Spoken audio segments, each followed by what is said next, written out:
नमस्कार किसान भाइयों, आप सभी का फिर एक और वीडियो में स्वागत है। आप देख रहे हैं सबकी खेती यूट्यूब चैनल को। आज की इस वीडियो में हम मसूर की खेती के बारे में जानेंगे। आज हम मसूर की बिजाई का सही समय और मसूर की बुआई किस विधि से करें और हमें मसूर को सूखे खेतों में बिजाई करनी चाहिए कि खेतों में पानी या पलेवा विधि से बिजाई करनी चाहिए। किस विधि से हमें अपनी मसूर की फसल से कम लागत में ज़्यादा उत्पादन प्राप्त होगा। तो आज की इस वीडियो में हम मसूर की खेती के बारे में कंप्लीट जानकारी देने वाले हैं, इसलिए आपसे अनुरोध है वीडियो को अंत तक ज़रूर देखें और अभी तक हमारे चैनल को सब्सक्राइब नहीं किया है तो जल्दी से सब्सक्राइब करके घंटे की बटन को दबा दें ताकि खेती किसानी से जुड़ी संपूर्ण जानकारियाँ आप तक सबसे पहले पहुंच सकें। तो चलिए शुरू करते हैं। तो किसान भाइयों, हमें मसूर की बिजाई 20 अक्टूबर से 15 नवंबर के बीच में कर देनी चाहिए। यह समय मसूर की बिजाई का उचित समय होता है।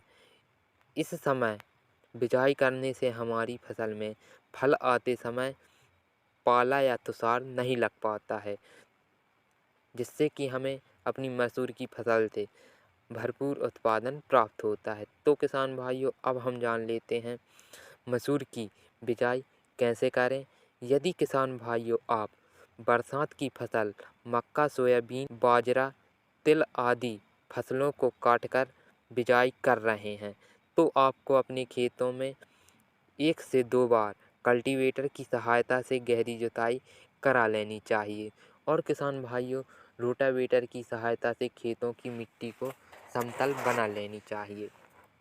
इसके बाद अपने खेतों में सिंचाई कर दें ताकि खेतों में सभी प्रकार के खरपतवार और अन्य फसलें उग जाती हैं, जिससे कि सीड ड्रिल से बिजाई करते समय यह खरपतवार बोते समय निकल जाते हैं, जिससे कि हमारी मसूर की फसल में जर्मिनेशन होते समय और संपूर्ण फसल में खरपतवार नहीं उगते हैं। किसान भाइयों, हमें मसूर की बिजाई सीड ड्रिल विधि से करानी चाहिए। ऐसा करने से हमारी मसूर की फसल में कोई खरपतवार नहीं उगते हैं, जिससे कि हमें खरपतवार दवाओं और निराई गुड़ाई का खर्च बच जाता है। किसान भाइयों, यह विधि पलेवा विधि कहलाती है। इससे हमारी मसूर की फसल में किसी भी प्रकार के खरपतवार नहीं उगते हैं और मसूर की फसल में तेजी से ग्रोथ होती है। तो अब हम जान लेते हैं अपनी अगली विधि के बारे में, जो कि सूखे खेतों में बिजाई कैसे करें। यदि किसान भाइयों आपने बरसात के में अपने खेतों को खाली रखा था और उसमें कोई खरपतवार नहीं है तो आप अपने खेतों में सीधी बिजाई कर सकते हैं।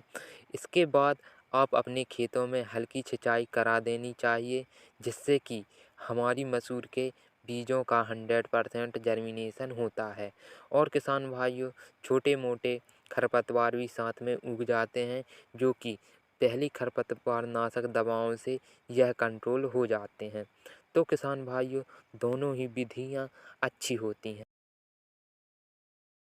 आप अपने खेतों के हिसाब से मसूर की बिजाई करें, जो कि आपको हम अगली वीडियो में मसूर की बिजाई हम अपने खेतों में करेंगे तो उसकी भी वीडियो हमारे चैनल पर आपको मिल जाएगी, जिसे आप देखकर अपने खेतों में मसूर की बिजाई कर सकते हैं। तो किसान भाइयों, जानकारी कैसी लगी कमेंट करके ज़रूर बताएं और वीडियो को लाइक करना ना भूलें।